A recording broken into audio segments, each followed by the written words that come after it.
have a really wonderful, warm welcome whenever we do travel to North Korea and bring our guests. It's the first thing that people notice the minute they arrive.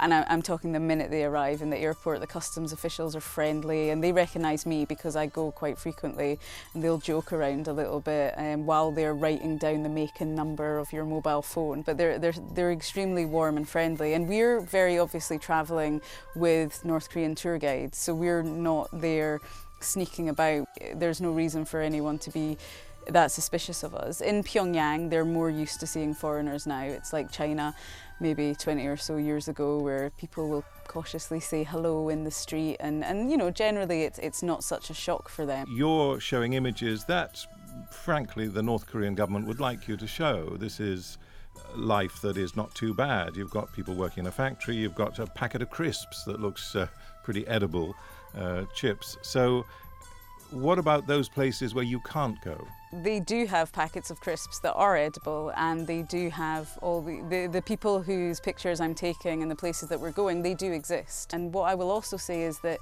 there is a very narrow field of perception when it comes to North Korea in the Western world. There are certain images which are replicated again and again because it serves a narrative.